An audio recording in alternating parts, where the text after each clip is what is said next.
Hello, GovCon Nation. It's Mark Ryan, and I'm here to give an update of what's going on with the Trump administration and the 8A program. I put a video out a couple weeks ago talking about the appointment of Kelly Loeffler as the new head of the SBA. At the time, she was going through her Senate confirmation hearings, and we were getting some good feedback from her on what Trump was planning. So this is kind of an update or a follow-up to that video. It's now mid-March, and she's been in her role for a couple weeks. She has recently put out a memo stating her 15 priorities as the new head of the SBA. So let's take a quick kind of look at what her priorities are and what she's saying about the 8A program. She spends the first couple paragraphs being political, talking about how there's been too much bureaucracy created in the process and it's inefficient, and how she's going to run it with integrity and efficiency, and it's going to have high standards of accountability, performance,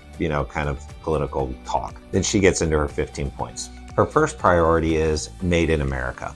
And she talks about creating a new Office of Manufacturing and Trade, and talks a little bit about helping innovative manufacturing and bringing those jobs to America. Her second point, she talks about implementing President Trump's executive orders, and specifically mentions the order with regard to eliminating DEI positions from the agency, eliminating some grants that don't comply with his orders, and eliminating some loans related to green energy initiatives. Her third priority is complying or assisting DOGE, and she talks about being productive and efficient. Her fourth priority is bringing SBA employees back into the office. So she'll be mandating full-time employees to work from their offices. Her fifth priority is what she calls prioritizing workforce optimization. Basically what she's saying here is that she is going to reduce the employee headcount at the SBA. Her sixth priority is cracking down on fraud, and she announces the creation of a fraud czar in a new group she's calling the Fraud Working Group.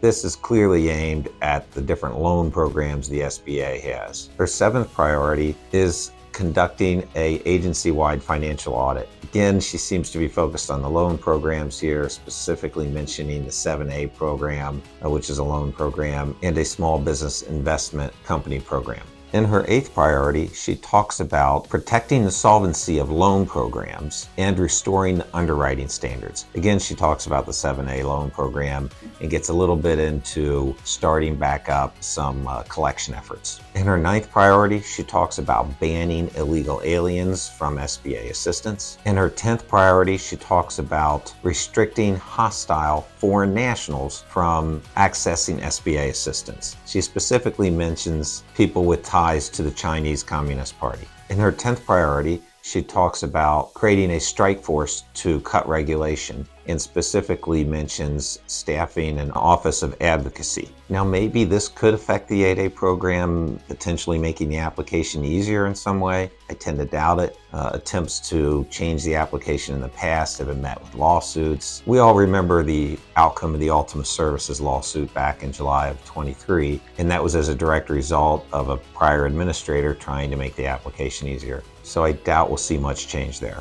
but hopefully. In her 12th priority, she talks about improving SBA customer service, technology, and cybersecurity. Everybody makes those claims. I doubt it's going to affect the 8A program, as the SBA has just implemented a whole new website and application process. So I expect that to stay in place. Finally, in her 13th priority, she says she's going to promote fair competition by returning the 8A contracting goals to statutory levels. She then goes on to make a claim that the prior administration had increased the goal from 5% to 15%.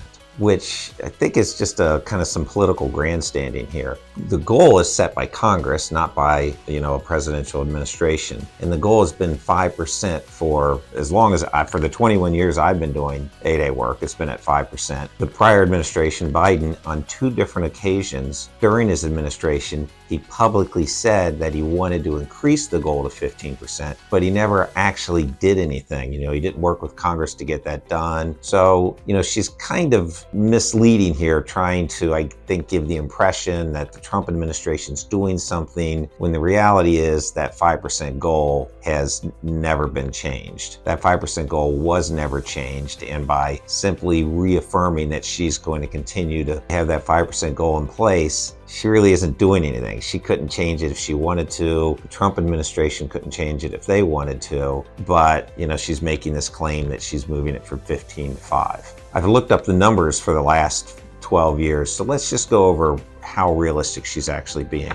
We go back to the Obama administration. He started at 8.61%, and by the end of his administration, he had it up to 9.52%. Then Trump took it from 9.52 to 10.54, up about 1% in his 4 years. And then Biden took it from the 10.54 to 11.75 over his administration, up another 1.2%. So when you look at all of small business spending, the pattern has been, over the last 12 years to be slightly increasing it, but nobody has ever been anywhere near that 15% goal for 8A. And when you go back and look at the numbers, which you can look at on an agency level, I haven't seen any administration in the 21 years I've been doing it be able to even hit the 5%.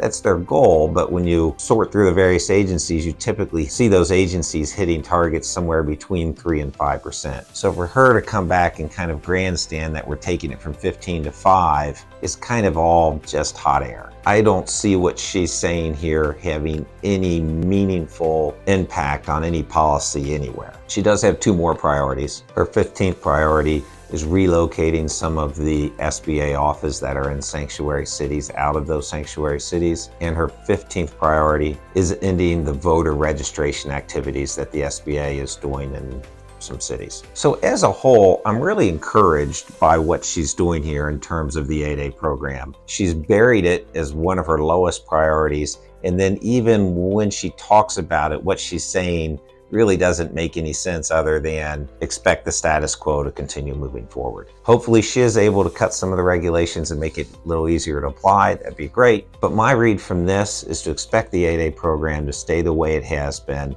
for the last 60 years, certainly the way it was through the first Trump administration. I see more of the same. Thanks, Mark Ryan.